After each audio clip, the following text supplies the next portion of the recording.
Assalomu alaykum azizlar. Bugungi videomizda biz Trumpning 2025-yilgi yangi soliq qonun loyihasiga to'xtalamiz.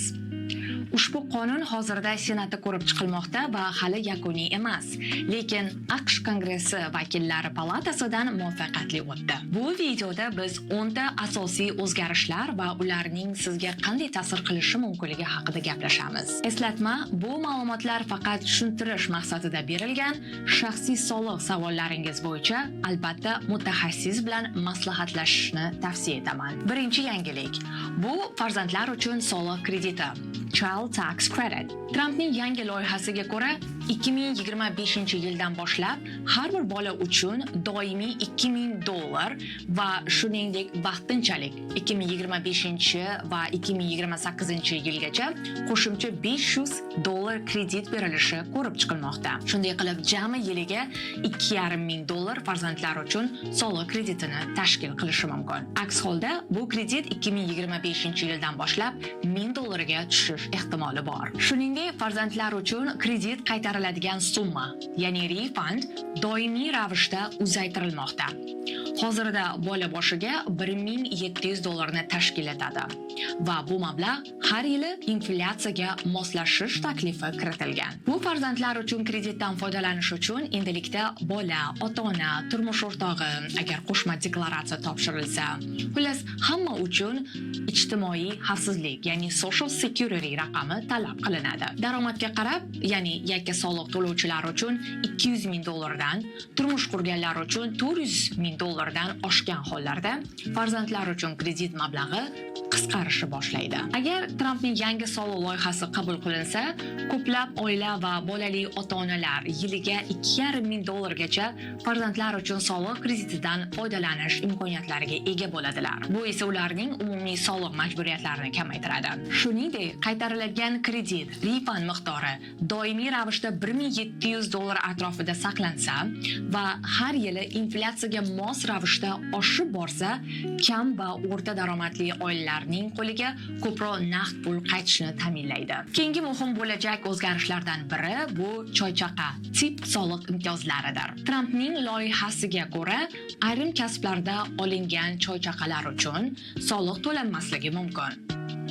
Chegirma miqdoriga hech qanday cheklovlar hali ta'kidlanmagan bo'lsa-da, bu chegirma odatda an'anaviy ravishda va odatga ko'ra choychaqa oladigan kasblar va sohalargagina taalluqlidir. Masalan, restoran xodimlari, sartaroshlar, taksi haydovchilari va shu kabi odatda choychaqa oladigan kasblarga tegishli. Choychaqa ixtiyoriy bo'lishi kerak.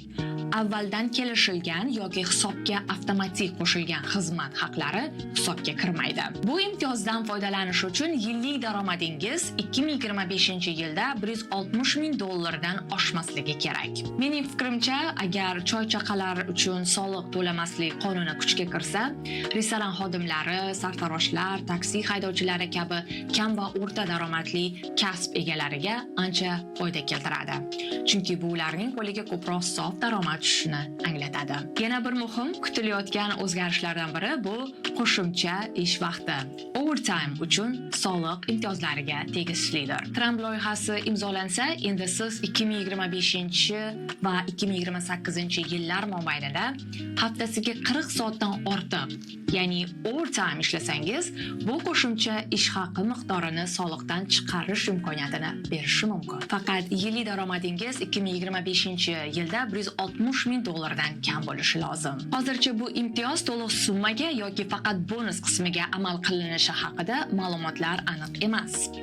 Lekin agar ushbu qonun qabul qilinsa, haftasiga 40 soatdan ortiq ishlaydigan va yillik daromadi $160,000 dan kam bo'lgan shaxslar qo'shimcha ish haqlaridan soliq to'lamaslik orqali yil davomida ko'proq sof daromad olish imkoniga ega bo'lishadi. 4-si SALT deductions, shtat soliq to'lovlar chegirmalari. Agar siz katta soliq to'lanadigan shtatda, masalan, New York, Kaliforniya va New Jersey kabi shtatlarda yashasangiz, sizga yaxshi yangilik azizlar.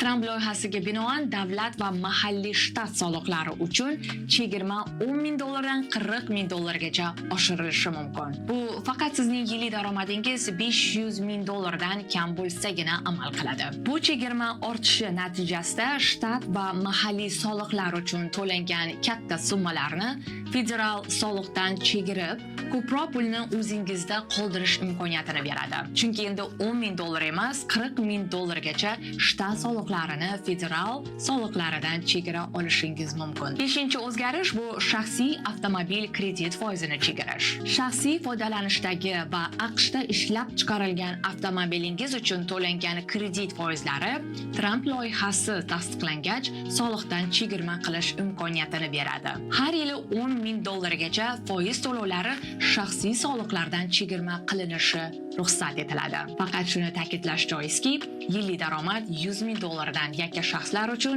yoki $200,000 dan turmush qurganlar uchun olsa, bu imtiyoz 20% stavka bo'yicha kamayib boraveradi. Ro'yxatimdagi keyingi yana bir muhim va juda qiziq o'zgartirish Trump account, ya'ni maxsus bank hisobi. Har yili ota-onalar bolalari uchun ushbu maxsus bank hisobi raqamlariga $5,000gacha limitlangan mablag' qo'yishlari mumkin. Foydali tomoni shundaki, bu $5,000 mablag' soliqdan ozod qilingan holda hisob raqamda ko'payib, yillik inflyatsiyaga moslashib oshib boraveradi. Bu imtiyoz 8 yoshgacha bo'lgan bolalar uchun mo'ljallangan.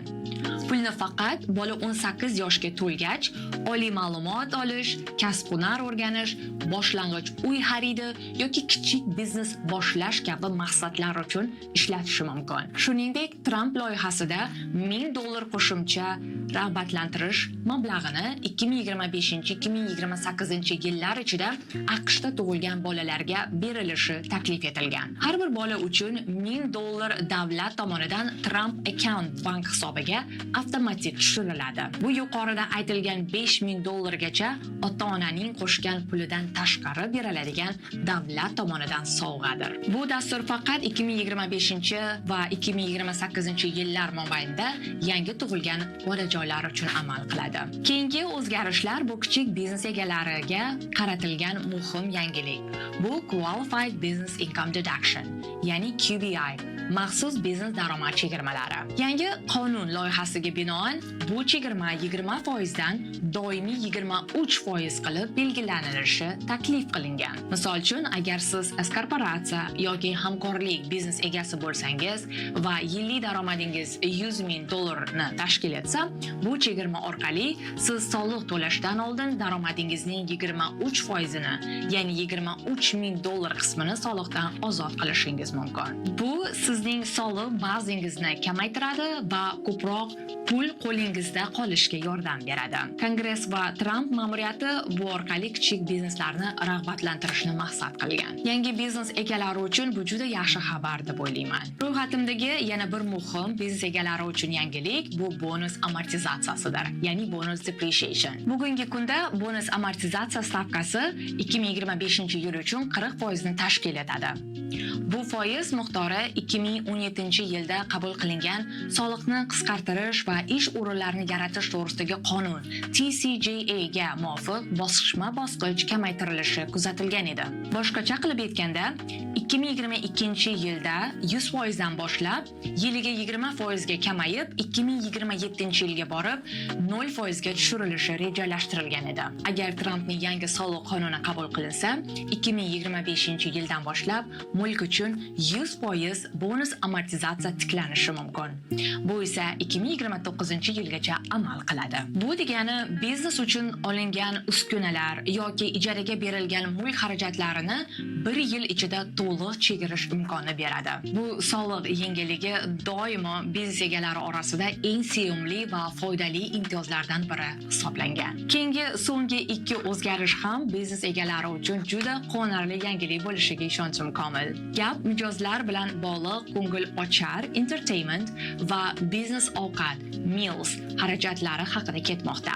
Avvalgi qonunchilikda mijozlar uchun uyushtirilgan golf, konsert yoki sport tadbirlariga sarflangan ko'ngil ochar xarajatlar soliqdan chegirilmaydigan xarajatlar qatorida edi. Ammo agar yangi qonun loyihasi qabul qilinsa, ushbu xarajatlarning 50% qismini yana soliq chegirma sifatida hisoblash imkoniyati paydo bo'ladi. Bu esa ayniqsa mijozlar bilan uchrashuvlar muhim bo'lgan xizmat ko'rsatish yoki savdo sohalarida ancha foydali bo'ladi deb hisoblayman. Shuningdek, xodimlar uchun taqdim etilgan ovqat xarajatlarini soliqdan 100% darajasida chegirish imkoniyati ham tiklanishi mumkin. Bu esa ishchilarni ofisga qaytishiga va ish muhitini yaxshilashga yordam beradi deb o'ylayman. Bu ikkala o'zgarishlar biznes egalari uchun soliq yukini kamaytiradi.